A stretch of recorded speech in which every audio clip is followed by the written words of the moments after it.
Gracias por continuar con Echados Viendo Tele. A continuación vamos al segmento de Parque Temático, donde hablamos de un tema en específico en el mundo del cine o la televisión con una invitada especial.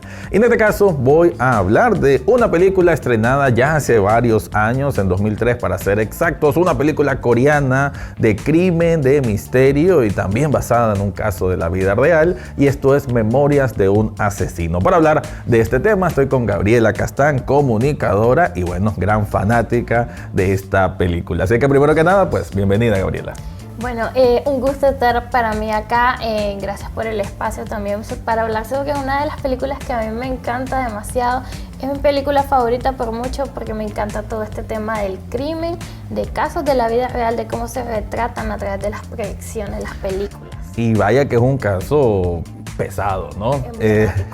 Bueno, primero te quiero preguntar, Gabriela, sé que tenés como cierta también afición por la producción coreana en general, ¿no? ¿Cómo valorás el cine coreano? ¿Crees vos que esta película es parte de este crecimiento y reconocimiento del cine coreano, sí, como un renacimiento, y que más gente del ámbito cinéfilo mundial ve en Corea una calidad de producción? Bueno, primeramente, a mí desde chiquita me ha encantado todo el tema del cine en general, varias producciones, y no importa el país del que provenga. Sin embargo, mientras crecía fui agarrando ese gusto a lo que es el cine coreano, las producciones coreanas como las series que son conocidas como K-dramas, de hecho. Y la gente muchas veces me pregunta, ¿pero por qué te gusta tanto lo asiático que tiene? Y yo les digo, es que tienen demasiadas producciones. Por ejemplo, en este mes de noviembre se lanzaron alrededor de 20 K-dramas y son historias siempre nuevas, novedosas. Hay algunas que son cliché, que ya hemos visto bastante, pero también en el ámbito de lo que son las películas precisamente tienen excelentes producciones, y hay algo que la gente no sabe, de hecho, que Estados Unidos muchas veces adapta producciones asiáticas y la gente cree que son originales. Entonces realmente a mí por eso me gusta demasiado lo que es el contenido coreano en el ámbito cinematográfico y sobre todo de Asia.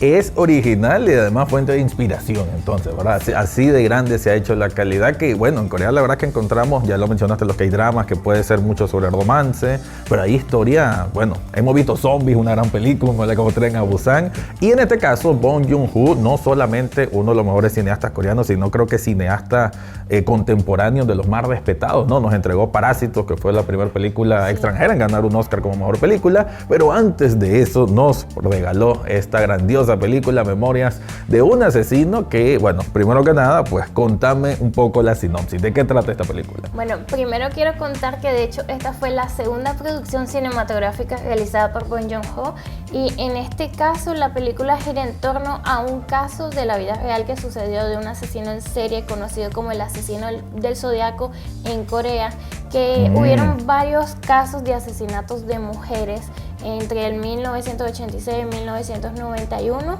Entonces la trama de esta película gira en torno a este caso, pero sobre todo a cómo se desarrolló, de que los policías investigaban pero no lograban dar con el culpable, y iban interrogando a varias personas que de hecho en la película son pocas, pero en la vida real fueron alrededor de 20.000 personas de hecho, las que se investigaron, y entre todas esas jamás encontraron al sospechoso, jamás lo tuvieron ni cerca, y en la película también nos dan a entender eso. Yo creo que también es bueno, la película sí va a ser de la desesperación de un cuerpo de detectives o una de las fuerzas policiales, pero al mismo tiempo impotencia por sus propias torpezas, ¿no? Falta de tecnología, falta de recursos y una violencia sistémica que era por el contexto sociopolítico de Corea de la época, que hacía que estos policías, estos detectives, se vuelve un poco cómico, aunque en la película no es cómico, pero literal andan lanzando patadas y golpeándose como algo muy normal, ¿verdad? O sea, es de intimidar al sospechoso.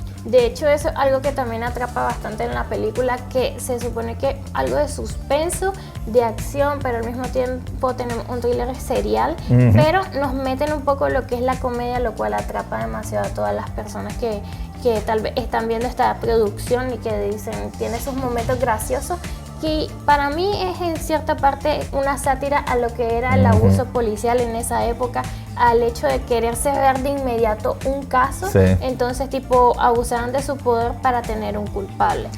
Y creo que aquí el que más se ve así es Park, que viene siendo como el protagonista, ¿no? Casi, bueno, que creo que todos son importantes, pero bueno, que digamos el que tiene más tiempo cámara va a ser el detective Park, que por cierto, este actor lo hemos visto ya en varias películas, creo que repite en Parásito, ¿no? Creo que es el padre. Y vemos aquí que él es como el más desesperado, el que siempre quiere a través de coerción pues sacar información al sospechoso y de tratarlo como animal si es posible, ¿no? Sí, de hecho también tenemos la participación del detective Seo, quien ellos en sí en conjunto tienen una dinámica algo violenta, algo brusca. Vemos la frustración de estos policías, pero al mismo tiempo el hecho de querer cerrar de inmediato el caso, de acusar a cualquier persona. Y de hecho en la película se retrata de que ellos investigan a alguien que tiene discapacidades mentales, que no está apto tal vez para hablar muy bien, entre esas cosas. Y en la vida real el caso era sobre una persona que tenía polio, que no podía de hecho utilizar muy bien lo que eran sus extremidades para golpear a las mujeres y abusar de ellas. Y en este caso lo retrataron de esa manera en la película. Y el hecho de que tal vez a veces al que es más débil vienen, lo interrogan, lo golpean y lo hacen aceptar una culpa que no tiene. Y aquí también hay que decirlo, es muy importante el tema de que es una violencia sexual, ¿verdad? Porque las víctimas son expresamente mujeres que incluso tenían, creo que prendas íntimas con las que le tapaban los ojos, ¿no? Y hay una característica que ahí tal vez me vas a explicar, creo que sí hay similitudes con la vida real, pero ellos encuentran un patrón de comportamiento, y es que cuando había lluvia y cuando sonaba una canción en la radio, eso se vuelve importante y creo que tenía que ver con el caso real, ¿no? Sí, de hecho en la vida real también se retrata de que todas las mujeres llevan una prenda roja, un objeto rojo, cualquier cosa que fuera rojo, y cuando la encontraban tenían tal vez las manos amarradas, la ropa interior la tenían en sus ojos siempre, cubierta sus ojos, y esa es una de las cosas, que esos detalles no se revelaron cuando ocurrieron estos casos. En la película de hecho nos los retratan, y al primer culpable retrata lo que sucedió, tipo, por eso piensan que él, y lo hacen que él acepte una culpa, pero resulta que más bien fue un testigo. Solo era un testigo más. No, increíble la cantidad de sospechosos que mencionas de la vida real. Eso es demasiado, ¿no? Y que, bueno, la película creo que también en dirección ya Bong Joon-ho nos iban mostrando sus capacidades, ¿verdad? Porque tiene aquello como que te sentís parte de ese equipo policial en cuanto al ambiente de frustración. O sea, siempre se tiene como ese ambiente de frustración. Incluso a nivel técnico estuve leyendo que lo de la lluvia era lluvia real. O sea, se nota, y a mí siempre es algo que aprecio del cine, cuando los actores sí se someten a cosas, no es aquello de que todo va a ser con CGI, qué sé yo. Aquí, si van a lluvia, eran lluvias, si se ensuciaban, incluso las acciones físicas, más de algún golpe habrán sentido, ¿no? Porque se ve muy real esa parte. Los elementos realistas, que de hecho, aquí va otro dato, otra de las cosas que sucede con el cine coreano y las producciones coreanas en general, es que muchas de las cosas que ocurren en pantalla son realistas, o sea, buscan grabarla en vivo para tener las reacciones. Por ejemplo, si hay lluvia, hay muchos actores de hecho que hacen películas de acción, producciones de acción, y no utilizan dobles de riesgo. Tal es el caso de hecho de artistas estadounidenses que tenemos, de actores estadounidenses y actrices, y eso pasa bastante. Y de hecho otra de las cosas que sucede en la película, en torno a la película, fue que tipo tienen un par de sospechosos, dejan ir a un personaje que de hecho ellos piensan que él, y luego lo vuelven a atrapar y luego se dan cuenta de que no. En la vida real sucedió de que jamás tuvieron al sospechoso, como lo mencioné anteriormente, pero al sospechoso lo atraparon. De hecho lo atraparon porque asesinó a su cuñada de la misma manera, pero jamás pensaron que fue él. De hecho, jamás dedujeron que fue él. Él estaba pagando una condena hasta hace poco, en 2019 fue que se dieron cuenta que él era ese mismo asesino serial. Y que le preguntaron si había visto la película, y dijo que sí.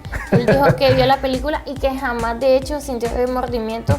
Y esa es una de las cosas. En la película, una de las escenas que es más impactante de hecho del cine coreano y del cine en general, en Bong Joon-ho, que al final de la película él mira a la pantalla, el protagonista, que el detective, mira a la pantalla, mira a la cámara, que diga, porque resulta que una de las niñas le dice que un hombre vio en uno de los canales que ellos estaban, que él y le contó que él había hecho algo muy malo ahí hace tiempo atrás, y le dijo, ¿cómo se ve ese hombre? Y la niña dijo, se ve normal. Se ve normal. Entonces ahí él vio hacia la cámara tratando de dar a entender que el asesino podría ser cualquier persona. Sí. Y también como diciendo, te estoy viendo, o sé que me estás viendo, ¿no? O sea, una de esos momentos que rompe la cuarta pared y que hasta como espectador te sentís impotente. Imagino en la sociedad coreana en el momento, saber que existía ese asesino serial y andaba suelto, era hasta tenebroso el asunto. Ahora creo que en ese sentido sí es una película que sí, como decimos,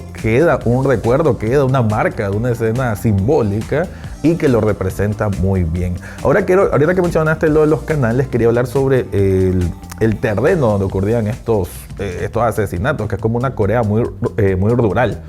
Una población no de alta alcurnia, ¿no? O sea, sino como un pueblo. Entonces creo que eso también influye en el tipo de comportamiento de la gente, porque la policía lo atacaba, la prensa lo atacaba, porque decían que eran incompetentes. Y creo que eso también juega un parte importante en la película. De hecho, todo este escenario ocurre en la provincia de Hwasun, que en esa época de hecho era una plantación que había y todas las mujeres tenían que cruzar esa plantación para ir a sus casas, para ir a realizar compras, para ir a sus centros de trabajo o incluso en la misma plantación donde trabajaban algunas.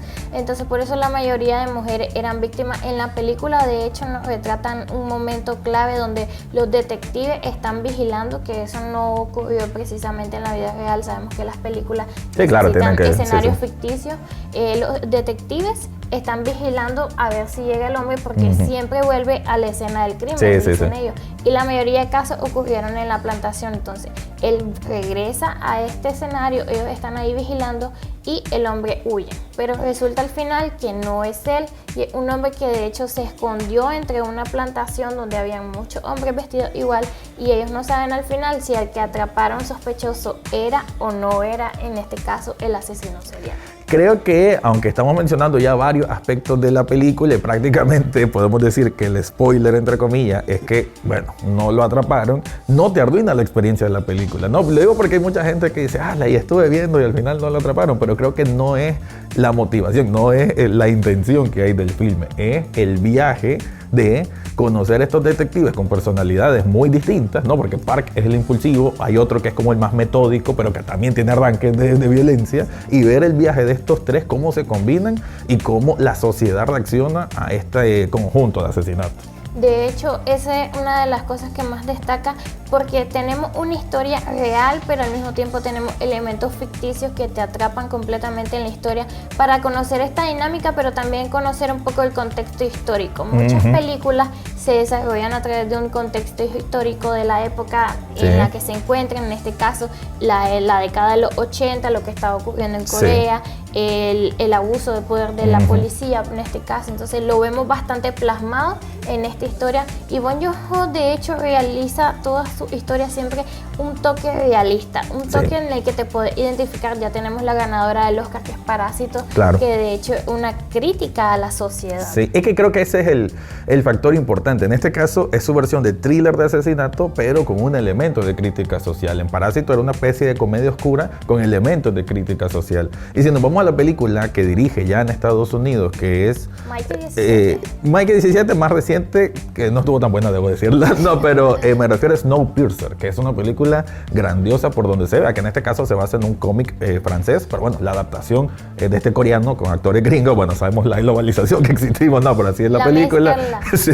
Y Snowpiercer también es una historia de ciencia ficción con crítica social. Entonces creo que ese elemento es lo que, como decís muy bien vos, hace que muchos conectemos con la historia, independientemente seamos de Nicaragua, vemos esta película con coreano y podemos entender un poco lo de la sociedad, ¿verdad? Y creo que eso es lo que tiene también el cine coreano, que se vuelve mundialmente entendible. Y te genera también curiosidad de ir a investigar. Esto pasa en tal época, esto ocurrió en tal época, esto sucede así. De hecho, también mucha gente aprende sobre estas películas, y ese es el cine que tenemos de Bong Joon-ho muy marcado desde sus primeras producciones cinematográficas, porque en este caso Memorias de un asesino fue su segunda película. Sí. de ahí vemos la calidad, ¿no?, que ya tenía el cineasta y anticipando lo que iba a hacer ahora, que bueno, cuando hay una nueva película de Bong Joon-ho ya se hace noticia internacional. Bueno, Gabriela, para ir cerrando, para alguien que, bueno, no le ha dado oportunidad a la película, le interesa tal vez conocer más del cine coreano, ¿por qué debería tal vez ser una de sus iniciaciones esta película, Memorias de un asesino? Bueno, deberían verla porque una gran producción cinematográfica que retrata un caso real de crimen. De hecho, sí son muy interesados en el aspecto del thriller serial, los suspensos, las comedias policíacas también. Sí. Entonces, una buena oportunidad para que ustedes vean esta película de un gran director y también que se den la labor de conocer de hecho su trabajo. Las otras producciones son excelentes y en general el cine coreano y las series coreanas son excelentes producciones. Al año se hacen varios lanzamientos, sí, con historias distintas, adaptaciones de hecho de personas que escriben libros, webtoon, mangas, entre otras cosas, y que lo llevan a la pantalla grande. La verdad que sí, yo desde hace tiempo digo de que el cine coreano es para mí el de mayor desarrollo fuera del de Estados Unidos, probablemente, porque sabemos que es una base importante, pero el cine coreano desde hace mucho tiempo le ganó al cine europeo, eso insisto, tiene mucha más originalidad. Ya les decía, hay películas de zombies,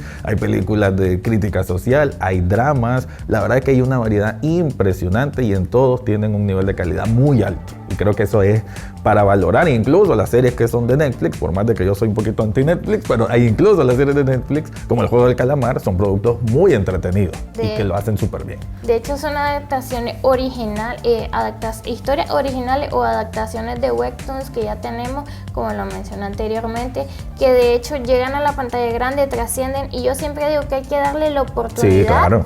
A el cine nuevo, el cine independiente, el cine de distintas formas, de distintos países, en este caso coreano, se consideraba mucho lo que era el cine independiente, no eran producciones Exacto. tan grandes. No solamente tenemos las producciones que se realizan en Estados Unidos, Exacto. que muchas son de hecho adaptaciones de productos asiáticos o incluso latinos. Sí. Bueno, la verdad es que sí, Memorias de un asesino es una más de esas manifestaciones y ahí queda la recomendación. Muchas gracias, Gabriela, por haber estado en este espacio. Con eso vamos a una pausa comercial y continuamos con más de Echados Viendo Tele.